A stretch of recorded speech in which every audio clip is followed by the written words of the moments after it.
Fasten your seatbelt. I am taking you for the ride of your life. I'm going to show you what this car can really do. Are you ready? I am ready. Hang on. Okay. Here we go. Hold on to your butts. Go get him, kid. It might be a tumor. It's not a tumor. Not a tumor at all. F. You're going to ask me.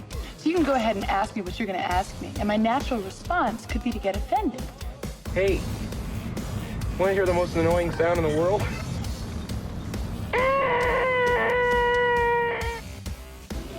Yeah, well, you know, that's just like your opinion, man. All right. You're listening to the 30-something movie podcast. One movie each week, 30 years in the making.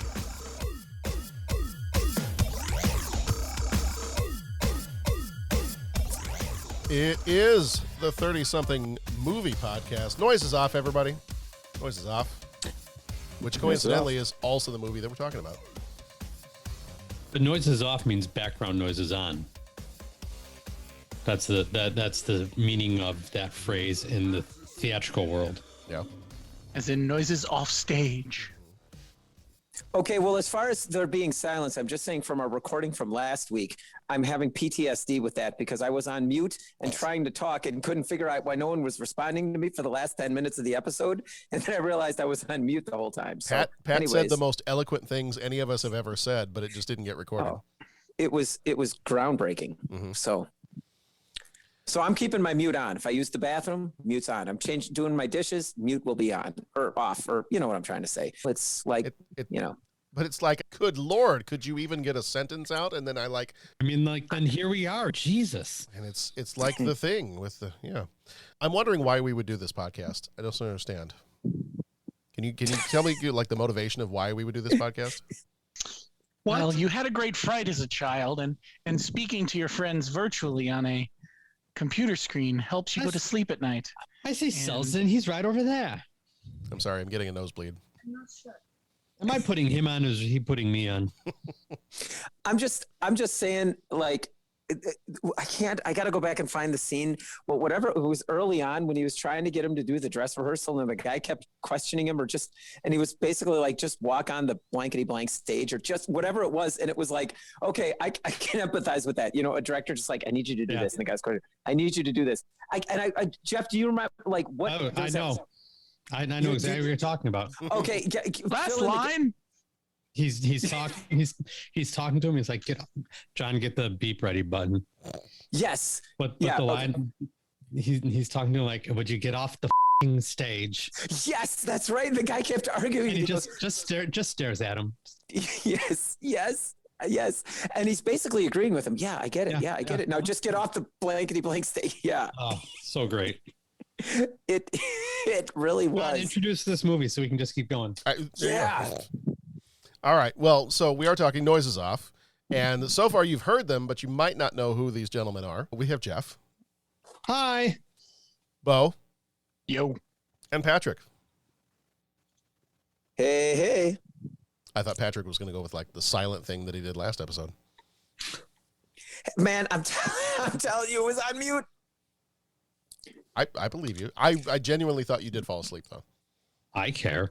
I know you guys did, and I'm like, why did they keep interrupting? Like, I know I talk a lot, but I mean, I do. I was just letting you sleep, man. I didn't. That's why I didn't. I so wish I'd seen the video. Like, I wish his video had been on, and he'd been like, but I must have missed that episode of 60 Minutes. To which episode are you referring? What episode are you talking about? Was I there? I don't remember. I don't think so. It was the last. It hasn't come out yet. It was Universal Soldier. Oh, okay. At the time of this recording, that one's not out. It'll be out this Wednesday. Okay. When is this recording being released? When will then be now? Then will be now the first Wednesday of May. Okay, so I don't have a kid yet. A third kid. Correct. Okay. But one of these recordings, all of a sudden I'm going to have a third kid. What a time jump that'll be. Boy, let's do the time warp again. Well, congratulations in advance. Thanks. There's one Jeff. for a special episode for us. There you go. Do you want to podcast live while your wife is going into labor? I'm going to give me something to do. I was gonna say That'd be a the first. same thing. We should podcast from the delivery room.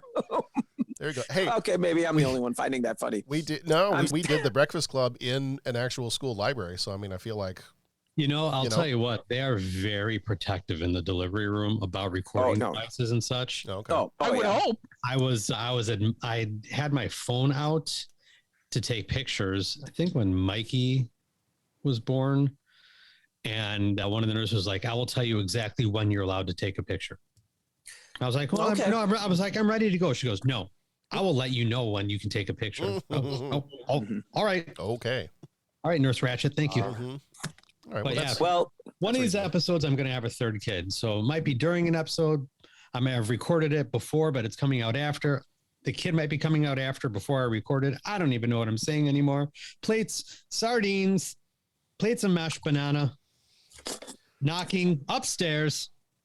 Upstairs. which by the way, I am going to share with you that All cocks, Governor. no, not this Tax on time. women. They'll tax anything. Anyway, I am What's going to share. that, Dad? Eventually, we are going to get this movie introduced, and we are going to go through all the other parts of the podcast that we go through. I mean, that might happen. Then again, we might find a bottle of J&B and just be done with it all. Welcome to the 30-something movie podcast. My name is John, and I'm just And thinking. these and here's- morons have hijacked my podcast. and here's Jeff and Bo and Patrick. Hi, I'm thinking that just because I suggested, like, hey, we should podcast from the delivery room, our last female listener is probably canceled at that point. So, Well, I'm sorry. that's I'm assuming sorry, we had guys. any left, but sure. Yeah, go with that. Wasn't there one that I insulted their movie and then they joined I thought that was one of the patrons that, like, I I thought we- insulted yeah, their we- movie. Well, used she to have- joined when we we used to have a announced the Make Pat Watch a Movie thread, right? I mean, that was- Oh, Yeah, I think that might have been. that's how that goes. Yeah. So, well, we're nothing if not consistent. Yes. all right, John, why are we here? Well, we're here. So one of the things I was going to say before everybody just kept going and kept interrupting me. Well, just tell us when the recording starts and we'll make sure to get quiet. It started like 7.5 minutes ago. Okay. Well, Yeah. that's good. That's good. Then we're up and running. Hey, Pat, this is the first week of a new month. And before I start coming up with a title for this month, what do you think it should be called? I got nothing, man. I'm keeping my mouth shut. You got nothing? It's like, Okay. I'm just saying, I'm just saying, guys, I'm just saying, when you sit around and talk about gremlins having holes because, they could lick themselves to multiply. And all I say is that a month doesn't have something to do with if its you meaning or shake it 3 times. I don't even know what we're talking about anymore. I don't even. Better that way. John, it's your show, so you could call it "Burning Poop in a Purse Month," and we go with it. You know what I'm saying? You All right, won't well- get a complaint out of me. Well, everybody, welcome to May. It's Burning Poop in a Purse month, according to Well, you Patrick can't Canagala. I don't want to get corrected anymore, so that's what this month is called. Well, I think that's a little bit rough. I think this was a really good movie tonight. I don't think it was a burning poop, but you call it whatever you want. No, that's You're the the theme. boss. That's the theme for the month. I mean, you can decide what Oh, it is. okay. So. Okay. All right. Um, Okay. So anyway, this is the 30-something. Welcome to the 30-something movie podcast. I'm John, and there's Jeff, and there's Bo, and there's Pat. Let's go. All right. Yo. Spoiler alert. We spoil freely. I'm just going to rush through this, and if I have to mute you guys, I will. Pat will end up muting himself, so it's okay. I don't know that we've ever been threatened with muting before, guys. Oh. I'm going to turn all of your noise. There you go. You can visit our Right, website. Visit our website, 30podcast.com, where you can rate, leave a voicemail, become a co-executive producer via Patreon, where you get access to a bunch of bonus episodes that are on there, so you can enjoy that. And let's see, this being the first week of the month, we do have this month in 92, so let's hop in the DeLorean and head back to May of 1992. When this baby hits 88 miles per hour, you're gonna see some serious.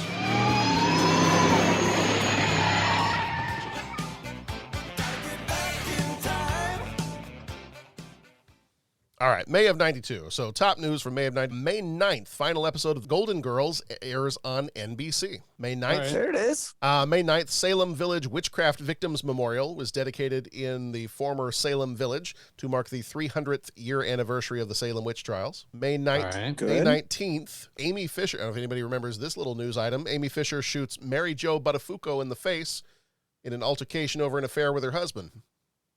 Ah, Joey Buttafuoco. Joey Buttafuoco. What a class act, that guy. Every middle school kid's favorite last name. Yep. Also on May 19th, on a slightly different level, Some Gave All is the debut album by Billy Ray Cyrus. Oh, wow. May 22nd, Johnny Carson's final appearance as the host of The Tonight Show. Jay Leno takes over on May 25th. Oh, I remember when that all went down. I do too. It seemed a little tense. Even as a kid, I remembered like something seemed strange. Yeah. Yeah. And then May 31st, the final episode of Night Court airs on NBC. Oh, Night Court. Bull was my hero.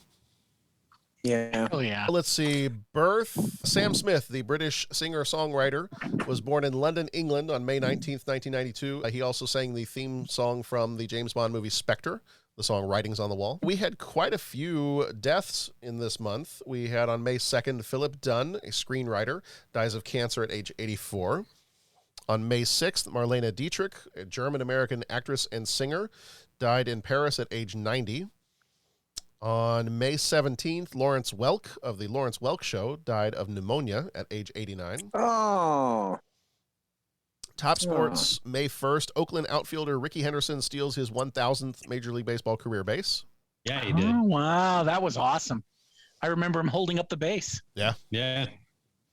And then May 22nd, the Indianapolis 500, Al Unser Jr. holds off Scott Goodyear to win by 0.043 seconds, the closest finish in Indy history. Is that still, Pat, you might know remember this. that, man. Is that still the closest finish? Well, I think so. Okay.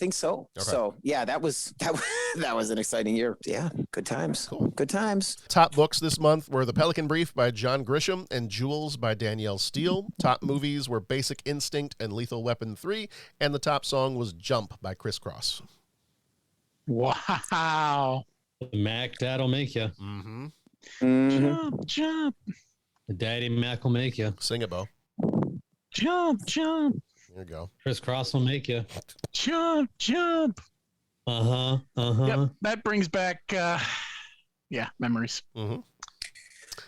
All right. Our movie this time around is Noises Off. It came out on the 20th of March, 1992, rated PG-13, 1 hour, 41 minutes, directed by Peter Bogdanovich, who died in 2022 this year. He also directed The Last Picture Show and Paper Moon. Writers were Michael Frayn, who did the play, and Marty Kaplan, who did the screenplay.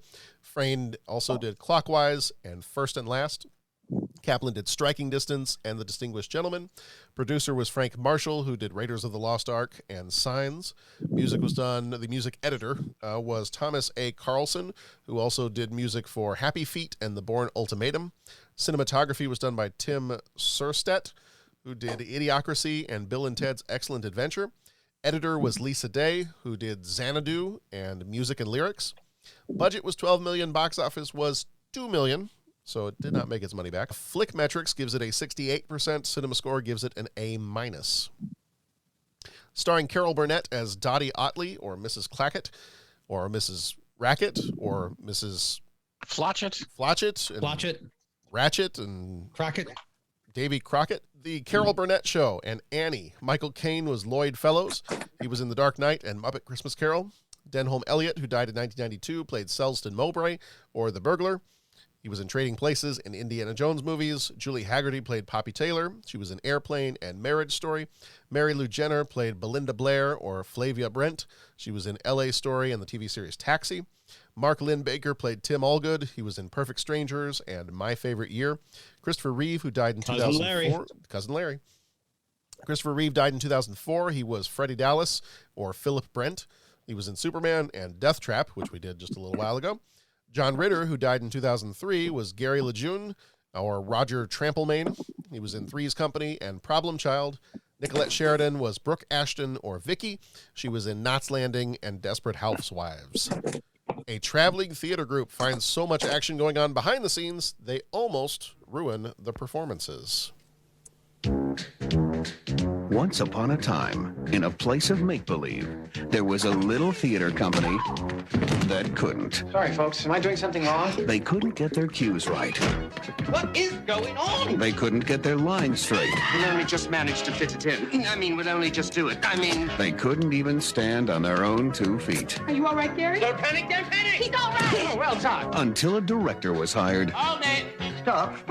Stop. Hold it! to take control. God said, hold it! He started with the basics. We know you've worked over in London in some very classy places where they let you make the play up as you go along. But we don't want that kind of thing here, love. Developed their talent. Would it perhaps be better if I came on a little earlier? Right, only a little sooner, a shade earlier, like yesterday. Nurtured their creativity. Let me just say one thing. No. Could I ask another dumb question? No. And guided their every move. Don't fall down, Tim. We may not be insured. Now, if he can only get them to Broadway in one piece. I'm starting to know what God felt like. And what did he feel like? Very pleased he'd taken his Valium. They just might have a happy ending. It's like the band playing on as the Titanic sank. Touchstone Pictures and Amblin Entertainment present Peter Bogdanovich picture. Is it a party? Noises Off. I've worked with a lot of directors, but I've never met one who was so totally and absolutely, I don't know. Beautifully put, Gary. And I think I texted you all this, but I wasn't really sure if I was going to go through with it.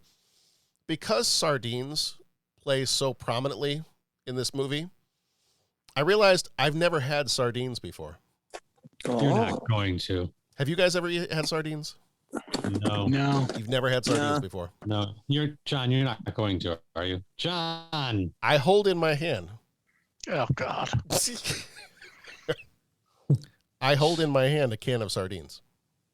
You got to smell that the rest of the night, my friend. I also your poor wife has to smell that. That's really the concern. I also hold in my hand a canned margarita drink. That's an interesting combination. It is going to do interesting things in your stomach. It may help. Just throw up in my mouth. I know. Okay. Does not sound good. So now I will specify that when I was at the grocery store, I was like, all right, I'm going to try these. I'm one of those people that is willing to do some kind of a gimmick for the podcast. It's totally fine. Okay. Yeah. The one thing that was a bridge too far is, and somebody may complain and they'll be like, well, then you didn't really eat a sardine, is I opted for the skinless, boneless sardines. It's a good move. Because something about the skin and bones being included in the sardine, that was a bridge too far for me. That's a good call. So at some point, So no, go ahead. I was going to say, so you're eating like a sardine fillet type thing. I believe so. You know, A sardine breast, if you will. Yes. So we were trying to keep it family friendly. Okay, no, never mind. I'm going to do like an ASMR thing and try to open this right next to the microphone. Can I?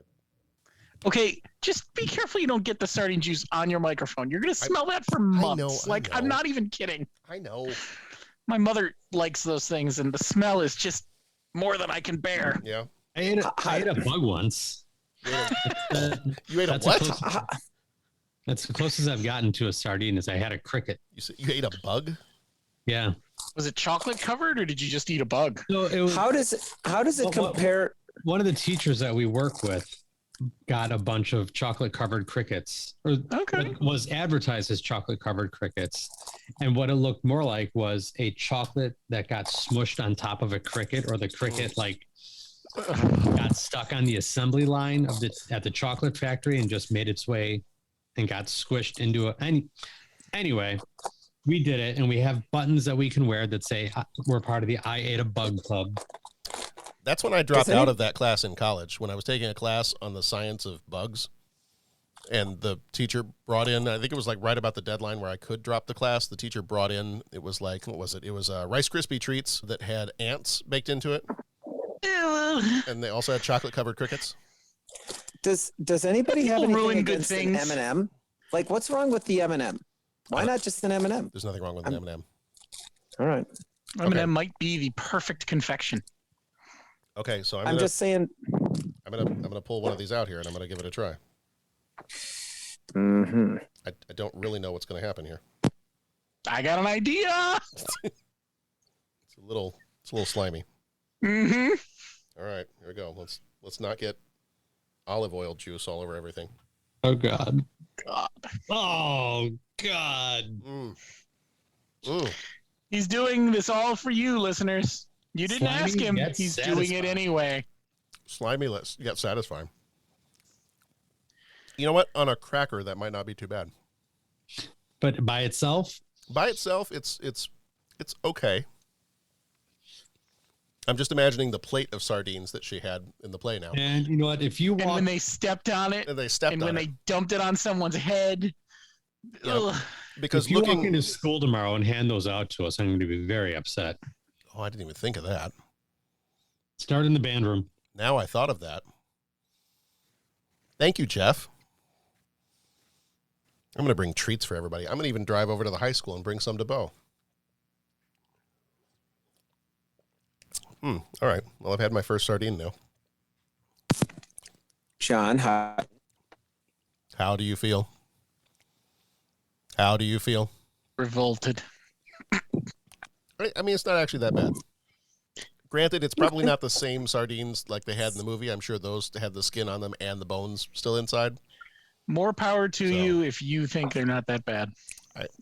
let me ask you a question. How does it relate to like eating a piece of smelt or eating an anchovy? I've never had an anchovy. Really? My understanding, though, is this is less salty than an anchovy. That is my understanding as well. Yeah. Actually, it's not too bad because especially if you, I would say if you want the benefits of fish, but welcome to the 30-something food podcast. If you want the benefits of eating fish, but you don't want a super fishy taste or smell, actually, these are not too bad. Okay. So There's some noises off going on. I'm not quite sure what you're saying. yeah, Pat's grinding up a cocktail as we're speaking. Is that what that Yeah, is? I'm that's a cocktail. Mm-hmm. That's a spicy meatball. There we go. I'm sorry, guys. I can't turn the mute on because then I'll forget and you guys will think I fell asleep. Uh-huh. All right, so major moments in this movie. We have a few major moments here. So starting off, we have the movie starts off, we have the opening on Broadway, and we know something is up and something is wrong because Lloyd is trying to escape, which I think is kind of a funny way to start the movie. You know things are going to go Every downhill. good director. He's already done on opening night on Broadway. He is done with his own show. Is there a problem with your seat, sir? Yes, it's facing the stage. So I love, even if you have not seen the play for this, I think it's a hilarious way to start. So now it's been high school since I've actually seen the stage production. Does the stage production start with a scene like that as well? I forget how it starts. No. Okay. It so you goes don't get straight that. into Act 1. Okay. A lot of the director voiceover stuff is handled very differently. Okay. In the stage show, but other than that, it's pretty true too. Voiceover stuff was added for the movie. Yeah. Okay. Yeah. And they switched a couple last names around, but other than that, it's pretty faithful.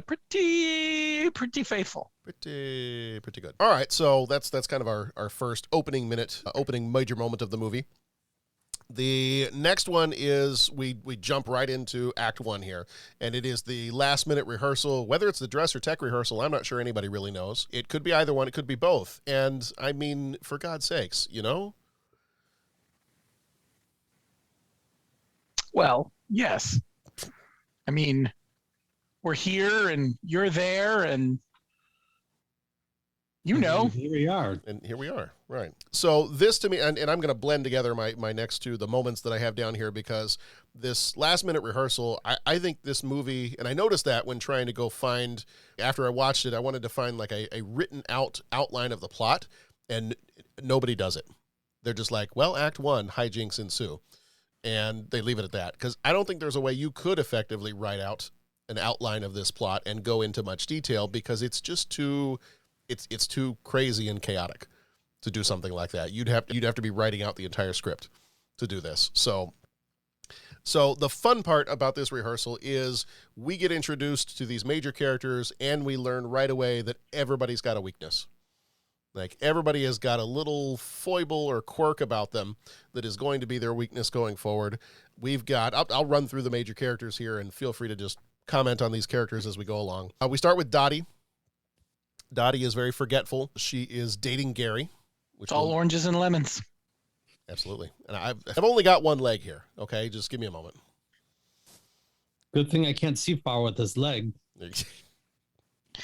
And I leave the receiver and take the newspaper. Yes. Wait. Did we change that, Lloyd, darling? No, Dottie, my precious. Is that what I've always been doing? I wouldn't say that, Dottie, my dear.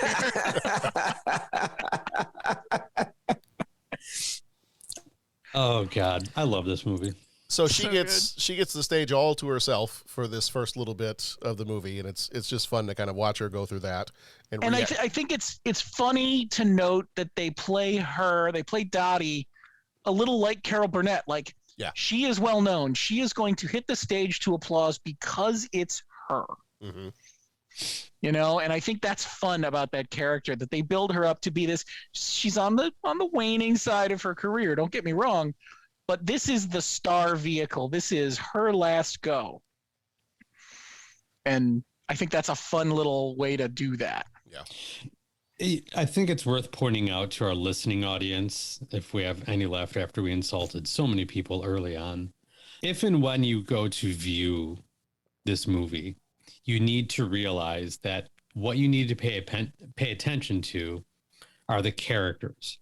Don't worry about the play that they're rehearsing in the movie. This movie has nothing to do with that. The reason you go through Act 1, which is the dress rehearsal, is so you have the payoffs in Act 2 and Act 3. So you don't need to try to figure out, well, what is this play that they're trying to put on? What is this show that they're rehearsing? That doesn't matter. You need to just go along with it. You need to pick up on the different beats that they're focusing on during their dress rehearsal, so you get the payoff in Act 2. Because I've had friends that I've recommended this movie to, and they were just like, I just didn't get it. I've never heard of Nothing On. And what show was that they were doing? Like, well, you've missed the entire thing. Yeah, that's immaterial. That doesn't matter. It's a British bedroom farce. That's all you need to know. Right. So there's my little caveat for our listening audience. If you go back to watch Noises Off, you don't need to worry about the show that they're rehearsing. Get to know the characters. If you watched it and got here and have some of those issues, give it another shot. Try in a different headspace, because I promise you it's really funny. Yeah. Yeah. So let's see. So we started with Dottie. We've got Selsdon. So Selsdon is the elderly British gentleman, is also consistently drunk and hard of hearing probably when he wants to be. Again, a little bit like Dottie, they have this actor playing himself in a way. He's talking about how he used to do, the character used to do banks and bullion vaults, while Selsdon, the actor, used to do Shakespeare. Mm-hmm. And now he's not so much. Yeah. And later on, we get 3 Selsdons who used to do banks and bullion vaults. Which is one of the best scenes ever. When I think I used to do banks. When I think he used to do bullion vaults. Now I'm breaking into paper bags. One of my favorite lines ever is, "No bars, no burglar alarms. They ought to be prosecuted for incitement." Taxes on women? Well, they'll tax anything nowadays. No, they'll tax anything these days. Belinda is cheerful and sensible. She seems to be like the most reliable one of the whole group, and she may or may not have some feelings for Freddie. Pot stirrer. Mm-hmm. That's her role here. It is. Stir that pot. She wants to be in the drama all day long. She might be the one having the most fun out of everybody. Oh, indeed. If there was we're going to call back to one of our other podcasts we enjoy listening to. If there was a drunk Shimoda for this movie, it's probably going to be Belinda. Here's an interesting one, Jeff. If there's a character in this show that's meant to be the audience, is it Belinda? Because she's not involved really in any of the hijinks except to be there to witness it.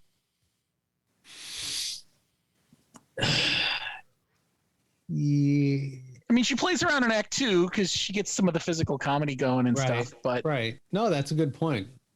I never thought about that till just now. But that's Yeah. interesting. Yeah, I think Because she's the straight man. Yeah, she might represent us to help tie us into what's going on. Good call, man. Yeah, and if you really enjoy Superman movies and you want to see him in a slightly different light, there's Freddy. Freddy's an American actor with a serious fear of violence and blood and constantly getting nosebleeds. He also often questions the meaning of his lines and every movement that he makes, and is very hard on himself when anything goes wrong, whether it's his fault or not. Superman gets a bloody nose. I mean, come on. Yes. Well, I just don't understand what I'm doing here. Well, why do I take the box into the study? Because you're feeling insecure. Oh, thank you, Lloyd. Thank you. Yeah. Or I see that, but. Then we also have Gary, who's an American actor who never finishes a sentence. He's always completing sentences with things like, and why not, and of course, and you know, he is easily angered, and he's dating Dottie. So we have the potential for some love triangle action going on. Actually, we probably have several love triangles here. There are all sorts of showmances going on. It's a love rhombus. There we go. Ring the bell. Episode title. Love Rhombus. And the name of John's band in college. Could have been. And then one of our last ones, well, of course, we have the director. We have Lloyd. But we've also got Brooke is the last of our actors. She's a little absent-minded, always losing a contact lens, and sometimes in her own eye. In her own eye. It went off to the side. It didn't go far. And eventually loses her clothes for most of the play and is part of the Lloyd, Poppy, and Brooke love triangle. So those directors. So of these different characters that we meet, do you have a favorite? All of them. Yeah, but I love Lloyd. I love that dry British wit. Am I putting him on or is he putting me on? And you know what? I got it. One of the things that I love about this movie, and maybe Bo, you can really relate to this as well, is when you're involved in doing theater capacity, these people. Indeed. Like you can identify by name people that you've worked with that fit these caricatures of these different types of actors. Oh yeah, when he was writing this, he had people in mind that he had worked with, and he was like, "Oh yes." Like, but I mean, there's very specific theater people, and we all know them because we've all worked with them, which just for me makes this movie more enjoyable, is because I like been there, worked with that guy, I know what that's like. Been that guy. Yeah. Disagreements and feuds with cast members that you can't let show on stage. The second the door closes. Showmances that get in the way of other things that make things more difficult, like all of it. And just like, yep, been there. Yep, been there. Never swung an axe at somebody. I can honestly say that. Yeah, I haven't done that yet. Wanted to. Just never actually had an axe handy with which to follow through on. Let's be honest. I've swung an axe, not at a person. Well, that's good. And I've chased a living creature with an axe, but again, not a human being. Sidebar, there is one of those axe throwing places locally now. We should go. Ooh. I believe it's in Mundelein, like right over here somewhere. Okay. So, sidebar, right. We should do that. Podcast field trip. There you go. A podcast field trip there, and then at some point, I did tell the Shirley podcast guys that we need to like make some kind of a podcast field trip, like down to, I don't know, even if we like met them halfway or something. Oh, totally. Podcast field trip somewhere.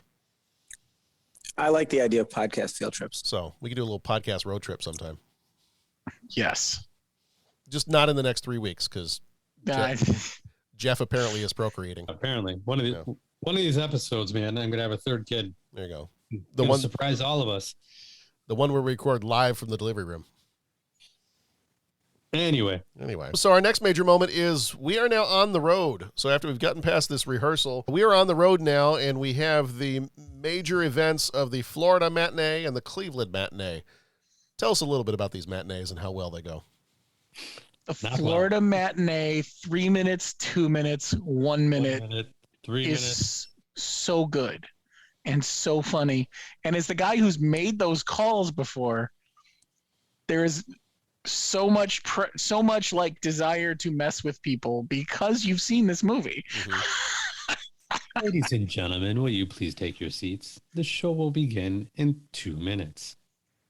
They just said that. Oh, okay. I'm sorry. Oh. Ladies and gentlemen. Ladies and gentlemen, will you please take your seats? The show will begin in 1 minute. I think for me, the funniest part of that scene was watching all of, and I'm forgetting the characters, I apologize, but all of Alfred Pennyworth's reactions. The director, Lloyd. Yeah, watching his reaction, like when, and it's just like the first 4 times, 5 times or 500 times they mess up the time. But the first couple times, all you get is the eyebrow raise. It is so subtle and it's just genius because it's just like, the show will begin in 3 minutes. Action, action, action. The show will begin in 3 minutes. And in the back of my mind, I'm like, I wonder if anyone really even noticed that. But you just see Lloyd, and he doesn't even raise an eyebrow. He just kind of like looks like he just looks into the middle distance, like he's eating his gummies or he's reading the playbill or whatever. And then they repeat the 3 minutes, and you see him look into the middle distance, and then they go back, and then the gag goes a few more times. But again, his reaction is so understated. It's just hilarious because you're like, okay, he knows what's going on. And then it just builds and builds. And so each time the reaction is bigger. And then finally he's busting in backstage and just like, he's dropping F-bombs. What is going on back here? You're in town? No, I'm not in town, but I got to let Hamlet see his shrink. So I came to, it's just like, and then you're off, right? Then we're off to the racers. But just seeing that whole thing start with just him looking to the side, like, what is going on back there? It just absolutely laid me out. And the old folks behind him getting up to go to the bathroom and sitting back down. And I know. Oh, God. And I don't know if this is the appropriate time in the podcast to say it, but I don't know in the last 402 episodes if I've ever waited for the appropriate time to say something in the podcast. You haven't? It's just, well, it's like, it's like that. No, but seriously, I don't know how to describe it than other to say the rhythm of the scenes, just listening to how the lines were delivered and how the pacing went, so that and people that are either worked in theaters, worked on theaters, or are English majors on the podcast, please set me straight with this. But it's like the dialogue was like its line, then an answering line, then another line, then it goes, and then it just builds and builds and builds, and it hits a cadence point, and then it drops back down again. And then it builds and builds and builds a big cadence point, and then it drops back down. And I wish I could give you an example, but it's like this, right? His reaction, it begins in 3 minutes. His reaction again, 2 minutes, his reaction. And like, that's building to the point where he busts in backstage and asks what's going on. Or earlier when you get like the different actors will come in and they'll say their lines. And a lot of times it's repetition. It's like the same line over and over. It's like, I'm sorry, I'm forgetting the names, but the dude that was in Three's Company, he's Harry. Coming in. Harry. Gary. Okay, so Harry comes in. Gary, whatever the heck his name is, but he comes in. Jerry. And like Mr. Foyt. Anyway, he comes in and he'll do his thing, and then he'll do his thing again where he ends sentences without specifics, and then someone else will have something, and then it builds up, and then everyone says the same thing, and then like there'll be another whole run of dialogue, and it'll build to the same cadence point. He'll kind of say some weird things and everyone reacts the same way. And it's like, and that's why I don't think I processed. I think I went to the other extreme, Jeff. I think I went to the other extreme of your friends that watched it and didn't get it. And I don't want to say I got it so much, but it was like, I got so enthralled with just watching them interact. I forgot to pay any attention to their character names and their idiosyncrasy. Like I missed all that just because I was just enthralled with this whirling dervish of action that was happening. And that's what it was. It was like, it would build, and then let down, and then do the same kind of gags, but more intense. And it was awesome. It was awesome. Part of the whole thing about farce in general is you have that fast-paced dialogue a lot of the time. Mm-hmm. And with an example like Noises Off, it is brilliant dialogue. And it's one of the most difficult parts about performing farce is because it's such a rhythm and timing thing that if you mess up one line, it can derail the entire segment that you're working on.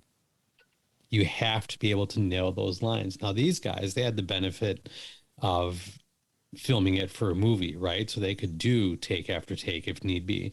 And I'm not saying tighten up the edits a little bit if they needed to. And I'm not saying that's what happened. I have no idea. You know, these are some prolific actors that are in this movie.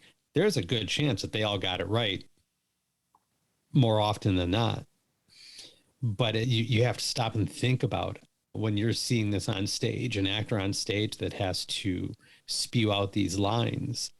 Mm-hmm. It's an incredible thing to watch. And then when you get to act 2, which is all backstage, it's one dance that's choreographed.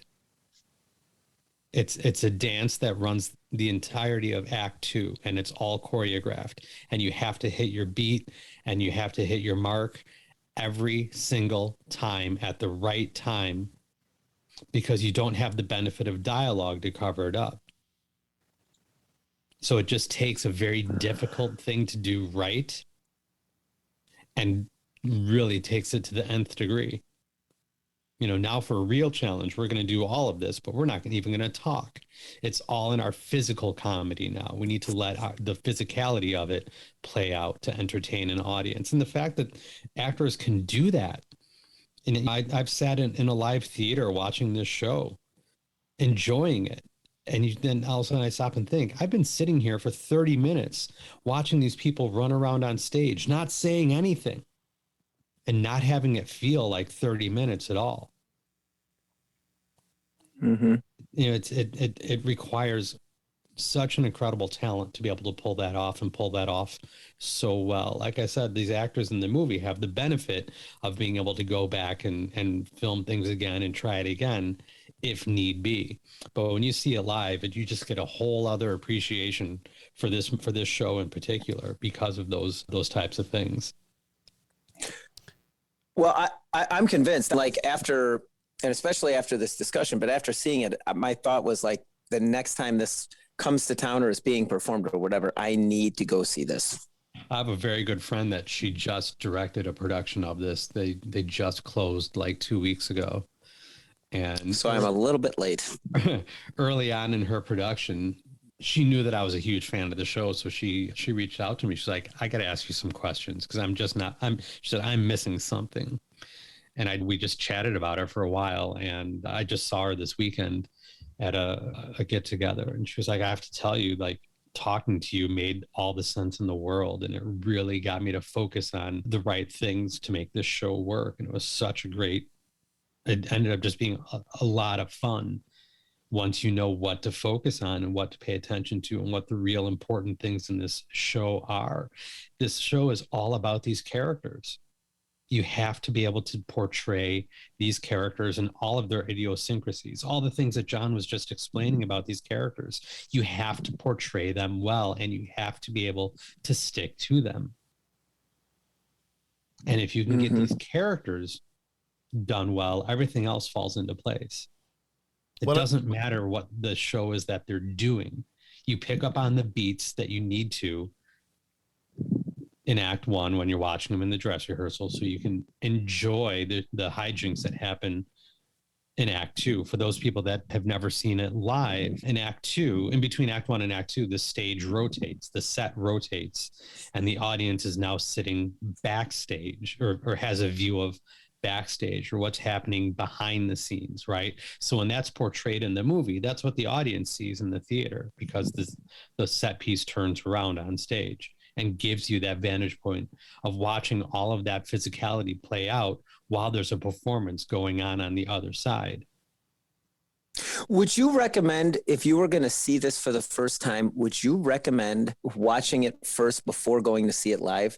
And I'll follow that question up with, when I went to go see Hamilton, and I think you had just seen it for the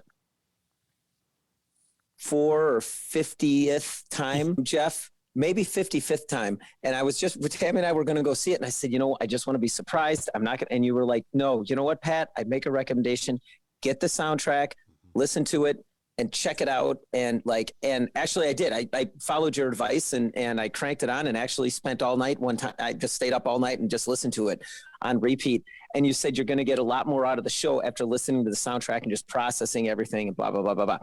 So same question here. Do you think that that was my question. Do you think you would get more of seeing it live to see it first and then go see it live? Do you think you would get more out of it? Probably, only because it helps you get a better sense of how the whole thing flows together. But I struggled saying that because I loved going to see shows. I love going to the theater, and the idea of taking something away from that by viewing a movie version of it first seems hypocritical. But I feel like there are just some shows that if it can better help you process what you're about to experience in the theater, then it's not a bad idea. You know, my whole thing with having you listen to Hamilton before going to see it is I felt that listening to the lyrics multiple times before I went to go see Hamilton really helped me understand, because if that was my first exposure, seeing the show and listening to all that the first time, I would have missed so much that It's so fast-paced. I don't know if I would have really enjoyed the show as much as I did. I'm not saying I wouldn't have, because I probably would have still loved it. But by exposing myself to the soundtrack, it took that element away that I kind of knew what to listen for. So I knew I didn't have to focus as hard on, wait, what are they saying? Wait, what? I didn't get that. So in terms of Noises Off, I think maybe only because Noises Off is different in that Act 2 is completely silent. You know, and you need to be able to understand what is supposed to be happening on the other side of the stage, on the quote unquote viewing audience side of the stage, for Act 2 to really be entertaining. So I think that's where seeing the movie could benefit somebody first. Well, and like the comparison to Hamilton is not exactly accurate, because all I did was listen to the soundtrack, right? Which is a huge chunk of it, but it's a chunk of it. It's not the whole thing. That allows you to focus on how the soundtrack fits in with the visuals, which fits in with the story. And so maybe just in this, go ahead. I'm sorry. Well, I was just going to say, I wonder if seeing the movie version of this first is you're having a movie director direct your gaze, direct your eyes towards particular things and particular pieces of the scenery and a particular character. So I wonder if having that then gives you the experience to be able to go to, it's almost like watching a movie for the second time. You know, you catch certain things the second time you see it. I wonder if seeing the movie version of this the first time helps you focus your eyes and focus your gaze on something in particular. But when you then go see the stage production, you get the broader picture and you can catch little background things, or you can catch three-dimensionally, you can catch things you might not have caught in the movie version. So I wonder if that might make a difference. Yeah. Or at the very least, I would imagine like prepping someone, you know what I'm saying? Like, hey, don't focus on the story. Don't focus on just pay attention to the rhythm, pay attention to just all the things that we discussed. Yeah. It's fun. Well, Pat, I just want to say that I'm glad you enjoyed this movie, because it's always my worry when I really enjoy something. I always feel like I overhype it to people. Yeah. And then there's a letdown for that person because it just doesn't live up to the expectation that I gave them. And I know that Bo and I have talked about this movie numerous times on this podcast, little references here and there about how much we really, really like this movie and really, really like the show. But then I always had the thought, like, I wonder if we're saying that too much. Now we're going to get to do this movie, and then it's going to be Pat and John are going to be like, this movie really didn't live up to what I was hearing. Yeah, no, that's always the worst, is you say something and you recommend something and then the other person doesn't get it. I'll tell you, I don't want to make this too much of a love fest here, but that's one of the great things about doing this podcast with you guys is it's really like there's a whole string of things that like I just wouldn't necessarily go to check out, right? because I'm narrowly focused on movies that have a lot of explosions and motorcycles. Okay. And that's my curse and my blessing and whatever. But, when we get into all these other movies, seriously though, all these movies that were based off of plays first, it's just been kind of like Neo in the Matrix when he gets kung fu, programmed into his brain in 10 seconds. It's like this solid hit of what have I been missing all these years? Because it's so fun to see, like the dialogue and just the creative things we do. And all these movies like that, My Dinner with Andre, this one, I'm forgetting one or two others. Oh, I know the one that also featured Clark Kent and Alfred in it that was from 10 years ago. It was one of our Patreon ones. Death Trap. Death Trap. And, like you're watching it and you're already like, okay, I'm trying to figure out the plot. What's the angle here? You know what I'm saying? Like most of the movies now that we watch, and I'm not trying to roast it, but you put on a superhero movie, you kind of know what the angle is. You put on an action movie, you know what the angle is. You put on a James Bond movie, you know what the angle is. It's fun watching this where you're like, okay, well, what am I watching here? And well, I'm watching this, and you got to wait and let it unfold, right? Like My Dinner with Andre, you kind of had to let the conversation go. And it was like, what is going on? Death Trap, same thing. This one, same thing. And, oh, I see what this is about. And you guys have explained it in much more eloquent terms than I ever will. But that's just exciting to me is just seeing what that's all about and having to figure something out, having to be an active participant. You know what I'm saying? It's definitely not a background noise movie. That's for sure. Right. And that's exciting. And honestly, Jeff, when all else fails, my thing is always like, if you recommend someone and someone doesn't get it, I'm just like, you didn't like it, dude, man, I feel sorry for you. You just have no taste, and just leave it at that. Like that's the way I'd handle that whole deal. But no, this was awesome. I always awesome. tell you that any music that you recommend to me, I enjoy. I just tell you that just so you feel better. That's good, man. That's good. You're pumping me up. Sinatra Land was actually awful, but I didn't have that. Yeah, that's right. I'm sure. Oh, so I'm just going to say quick aside and all this kind of thing.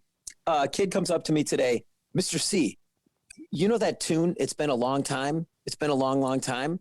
And in the back of my mind, something like flicked. Okay, I know that tune, and he goes, yeah, the one by Harry James with that singer, Kitty Callan singing. That's a great song. We got to do that in band. And I'm like, hold on a second, back up. What did you just say? Yeah, the song, It's Been a Long Time, Harry James Orchestra from 1930, whatever. That's a great song. And this kid is 13 years old. And I'm like, how did you discover that song? Because it's featured in all the Marvel movies. Captain America loves the song and everything. And he's like, oh, I don't know. I don't watch any of those movies. But yeah, I just heard it. I'm just like, that's awesome. And all right, then. Yeah, I know. So when we were talking music and all this kind of thing, like just having a kid come up and get to something that how did you discover this and all that? That's completely random thought. Sorry, John, you can edit that out or not edit that out or whatever. But John doesn't edit these anymore. Yeah, he's given up. I make an attempt to, but I am going to move us into our, even though we've started to do this anyway, I am going to move us into John's polite way of saying we're taking too much time away from the focus here. We need to move on. Oh, that's fine. Refocus, phase 2. Here we go. We are nothing if not tangential. I am going to move us into our deep thoughts segment because I do have a couple of questions for you there, but it's time for some deep thoughts. And now, deep thoughts.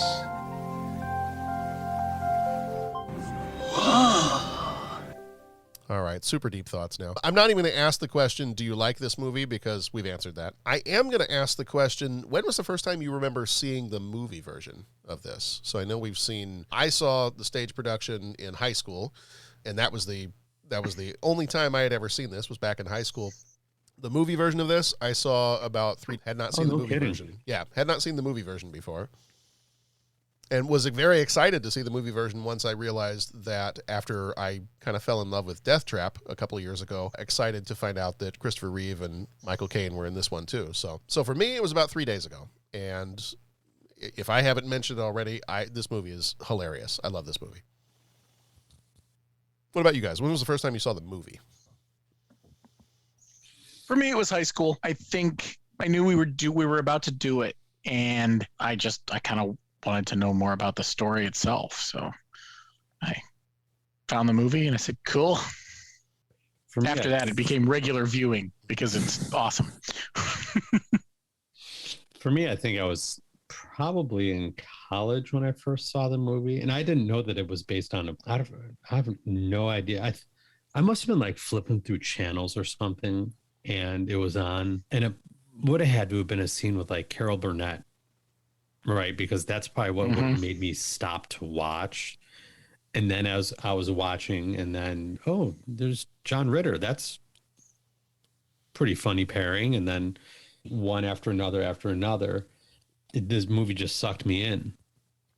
So you did see the movie first, both of you? Yeah, I saw the movie first. I had never got a chance to see it live until maybe a couple of years ago. Okay. And I've become such a great fan of this show because I've seen the movies so many times and watched the movies so many times that anytime that I would see it advertised somewhere, oh, I gotta go. And one thing or another would happen. I never got a chance. And until a couple of years ago, I finally got an opportunity to go see a production of it. And yeah, I love it. I get so entertained by the movie, by the stage show, but I'll watch this one multiple times a year. Because sometimes I just need a really silly, make me laugh, make me forget about everything else sort of break. And this movie will do that for me. When you first saw it, were you just like, holy cow, this is amazing? Like, because I know being involved in theater, did you like talk to other friends and whatnot that were in theater and be like, guys, we all got to see this. Like, this is amazing. Or was it more of a solitary experience? Or it was more of a solitary experience because so my involvement in theater has mostly been musical theater, which tends to be a very different audience type than plays. Okay. And that's not to say that if you like musicals, you can't like plays or vice versa.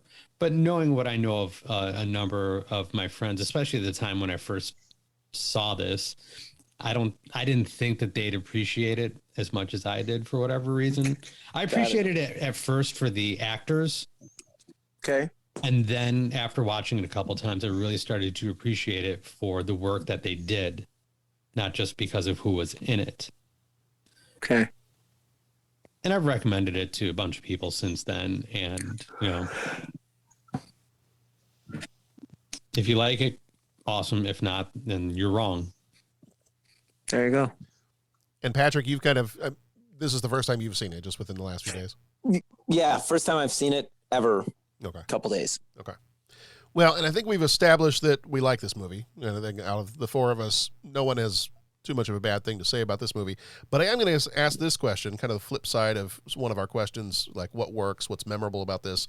Is there anything about this, because we've gushed about it for 45-ish minutes now, is there anything about this movie, and I'm going to specifically stick with the movie, anything about this movie that does not work for you?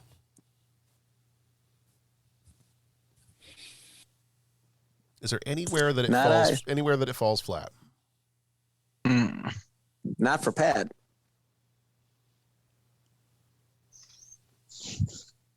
Because I've been racking my brain trying to think about, is there a moment where this movie does not hit for me? And I can't really think of one. And that's not me trying to cop out of not answering the question, but.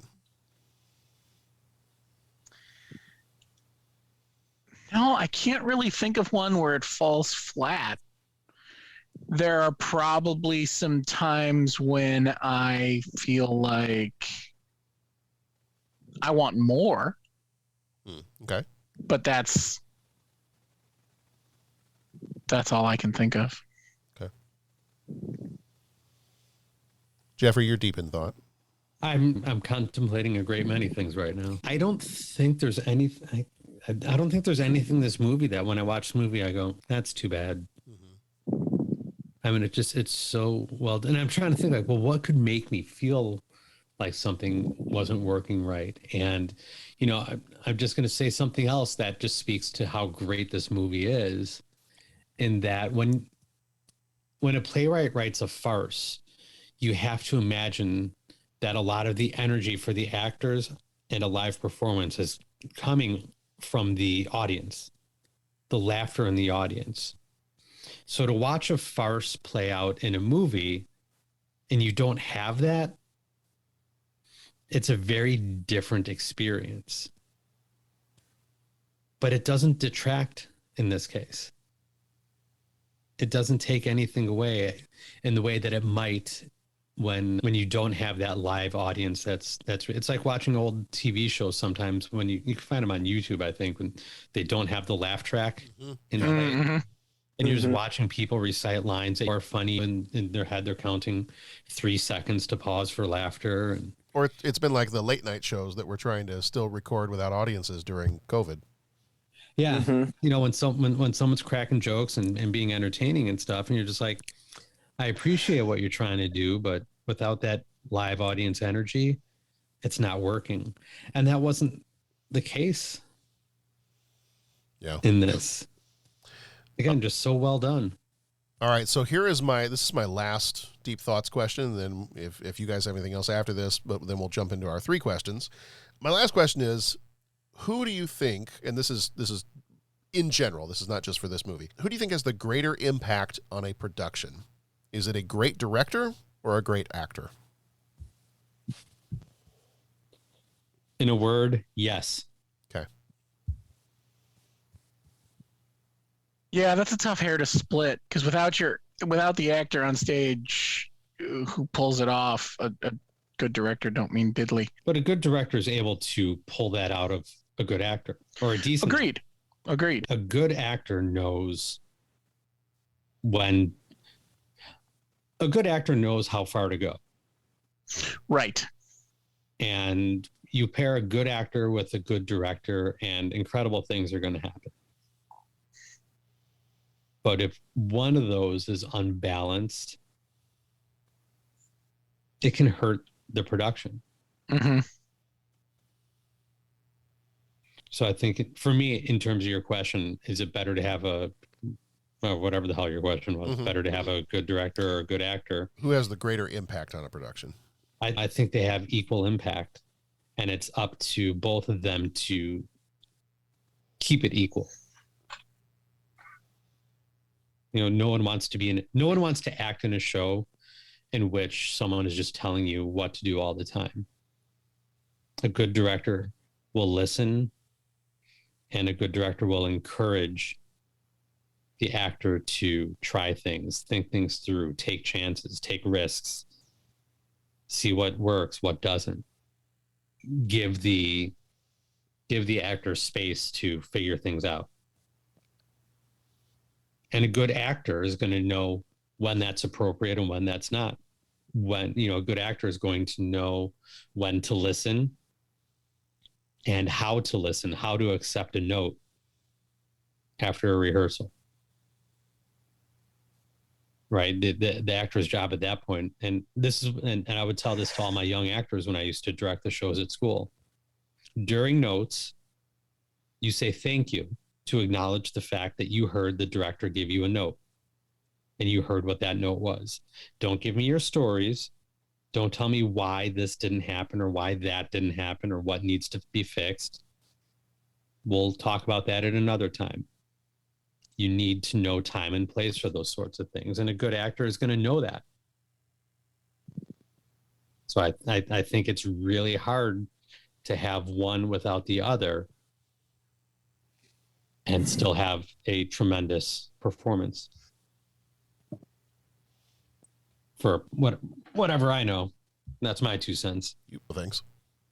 I know some things. Yeah. I make up others. Yeah, that's fine. Well, don't we all? All right. Do you guys have anything else you want to say before we move into 3 questions? I wanted to ask Pat what he thought of their light, but I thought well-placed use of music.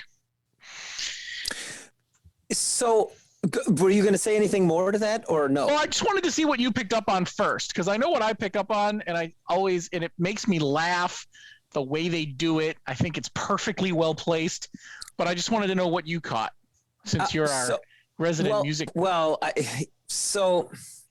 I picked up on the opening right away, the da da da da da da da da da da, and I'm like, okay, why is that making me laugh?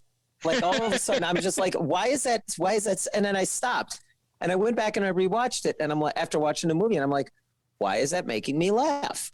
And I think it was just because I don't know if it was how they did it, but it just kind of had that kind of a little slide whistle and a little slide whistle to it. And so I thought that immediately put me in the mood of like, this is pretty funny. And then I want to say at the end it had like a swing tune, right? Yeah. At the end was No Business Like Show Business. Right? Yes, that's what it was. Okay, yeah. And it was I thought the music hit, and it really, those were the two pieces that I really paid attention to, was the little bit of the slide whistle with the which was it God Save the Queen? Is that what the da da da da da da da da da? Is that what that is? Rule Britannia is the. Yeah. Okay, yeah. It's not. I'm not sure what the larger piece is. No, it's Rule Britannia. Yeah. God Save the Queen. Isn't that the one that's da da da da da da? Yeah. Yeah. Okay. All right. Okay. So yeah, I got that wrong. Anyways, I knew it was like a British-esque thing opening, and then yeah, No Business Like Show Business. I dug it at the end. So I'm just rambling there, but that's the music I picked up on. If there was other stuff throughout, I didn't notice it. So what I noticed this time through, and I think we talk about sometimes you see a movie umpteen times, you pick up on weird little things, maybe because you were paying attention differently that day. Something about the interstitial music between acts and between settings hit me so hard this time through. They drop in with a little help from my friend's riff, going from the rehearsal scene to Act 2 when they're backstage. They drop in another opening, another show when they're opening in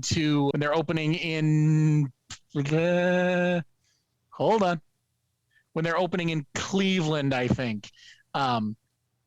Just those weird little, they're not long bits of these songs. They're little 30-second clips before they jump into the next piece. I just thought it was an interesting, like, they made it all about the show. You know, they open with Broadway Melody, they hit Lullaby of Broadway in there somewhere, and they end with No Business Like Show Business. It is just those little bits of music, and Pat said it when he said it just brought you in immediately and you started laughing. And the way they picked those pieces, they were just perfect. Yeah, great song choices. It was, and there's the soundtrack is 5 cuts, and you don't even get most of the song in the movie, but God, did they use it so well. Did they use any music in the live stage thing? Just the noises off stage. Okay. No, that's not true. Was there a little jaunty ditty when the curtain comes down in one act? I can't remember now. I don't remember. Yeah, you know what? Maybe it is. Maybe there's just that slide whistle, the curtain goes down. Maybe there isn't anything.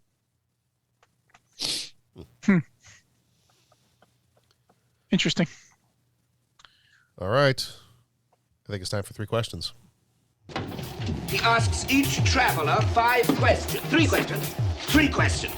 It's impossible to answer. Impossible because you don't know the answer. Nobody could answer that question. I want to ask you a bunch of questions. I want to have them answered immediately. What you just said is one of the most insanely idiotic things I have ever heard. At no point in your rambling, incoherent response were you even close to anything that could be considered a rational thought. Everyone in this room is now dumber for having listened to it. I award you points, and may God have mercy on your soul. All right, rapid fire time. Lightning round, 3 questions.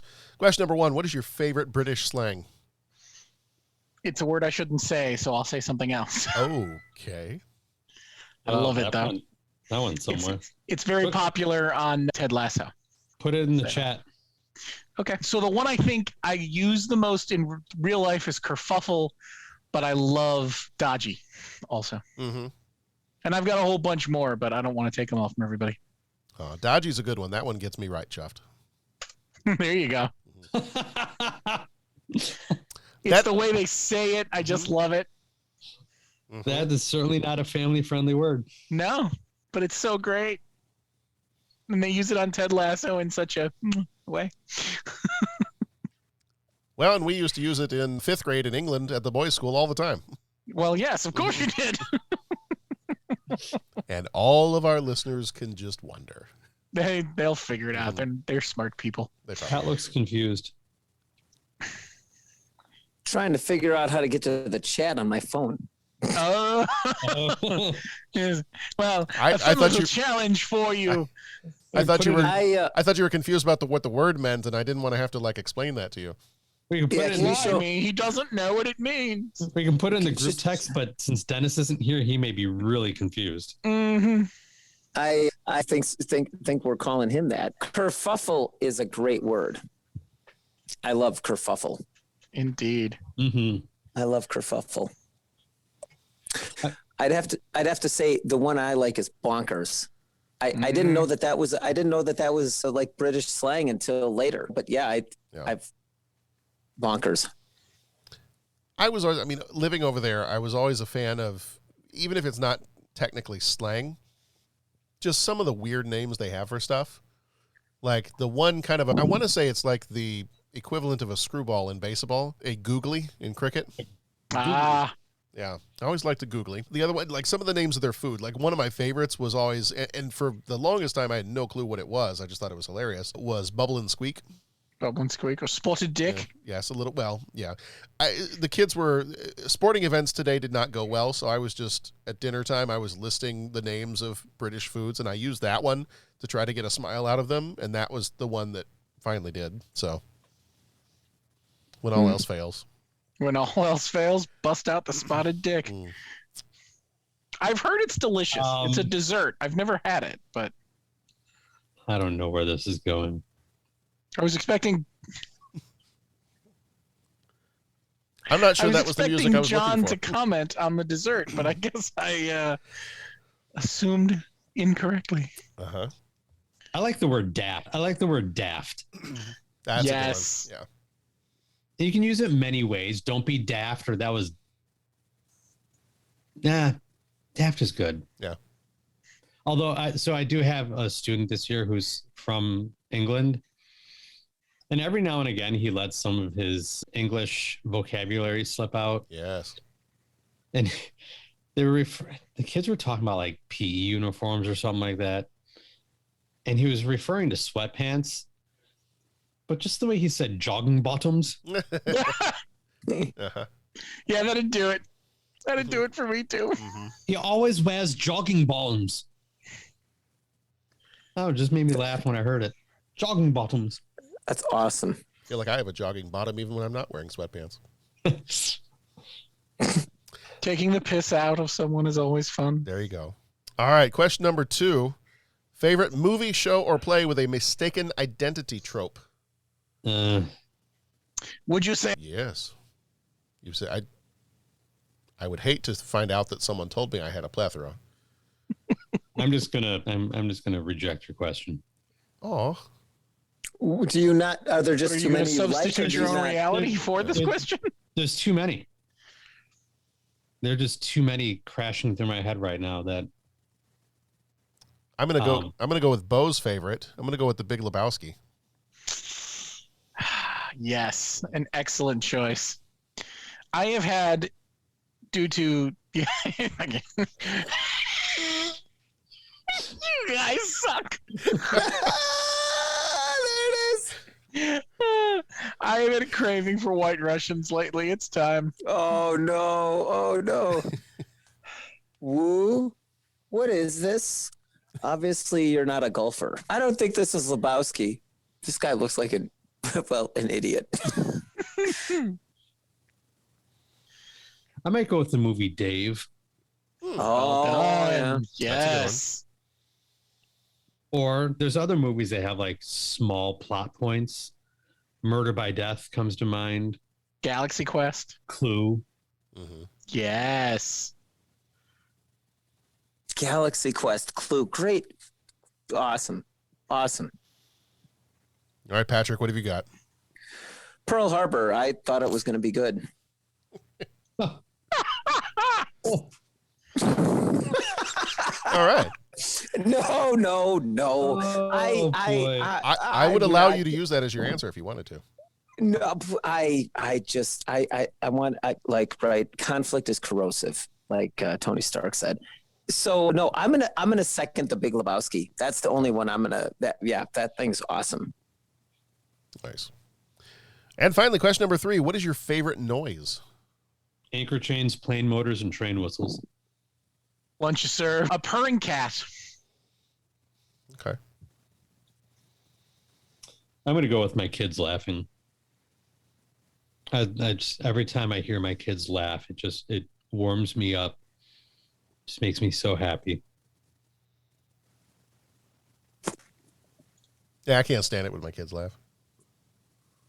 I can see that.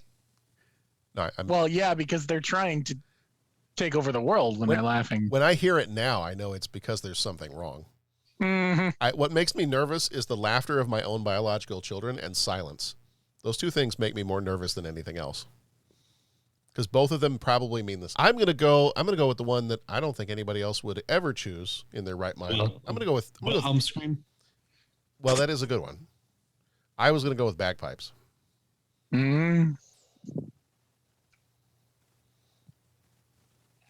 Patrick, we will let you go with bagpipes. Thank you. Yeah, I mean, what are we gonna say? Patrick.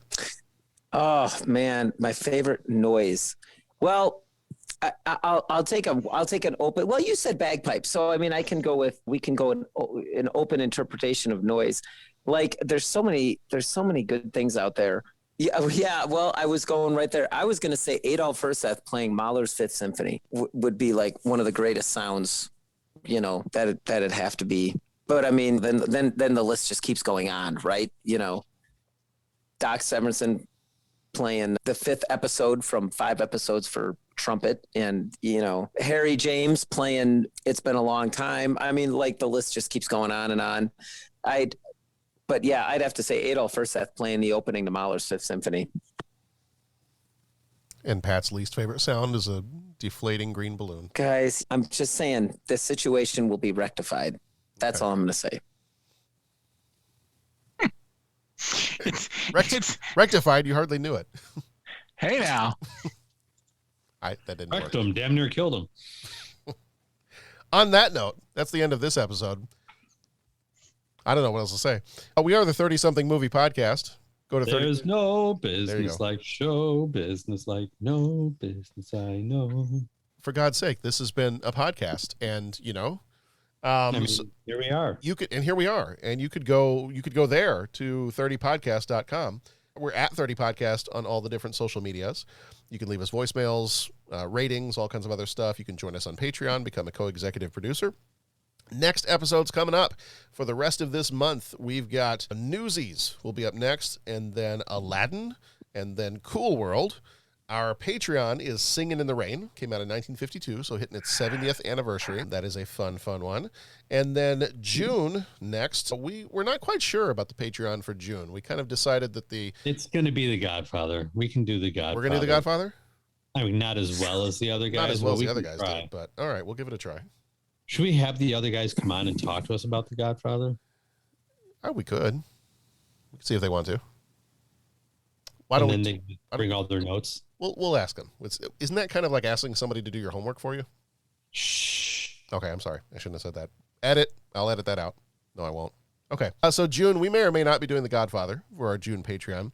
Regardless, the rest of the movies that month all have man in the title. We've got The Distinguished Gentleman, Encino Man, Memoirs of an Invisible Man, Lawnmower Man, and Candyman. Encino Man. Awesome. July, the Patreon is Razzies of 1992, which will include Shining Through, The Bodyguard, Christopher Columbus, The Discovery, Final Analysis, and our movie from next week. July, the regular episodes for July will include Batman Returns, Reservoir Dogs, The Mighty Ducks, and Beethoven. So we have got all kinds of good stuff coming up for you over the next few months or so. So come on back here each and every week to get a new movie from 1992. I just rewatched The Mighty Ducks. Did you? It's been a long time since I watched that one. I watched all 3 of them, actually. Did you? They're good movies when you need just like some background noise. I was sick in bed. I was just like, I just need something on so I can doze off a little bit. I think I've only ever seen the second one. Mighty Ducks. There we go. Yeah, I don't think I've seen the first or third. What? Of what? You've seen the second Mighty Ducks, but not the first one. Yeah. You've never seen The Mighty Ducks? No. At least I don't think I have. That is interesting. Yeah. I'll have to go back. Obviously, you're not a golfer. Well, yeah, that's also true. I've tried. It doesn't work out well. You want to see a grown man cry? Watch me play golf. It does not work out well. It's not pretty at all. Just drink early and often, and then you don't care. Okay. It's like Caddyshack, but not funny and sad. Oh, Caddyshack 2. So yes, it's me playing golf is like Caddyshack 2. Ooh. Yeah, it's like that. All right, everybody, be excellent to each other. Go watch some good movies. We'll see you back here next time. Goodbye.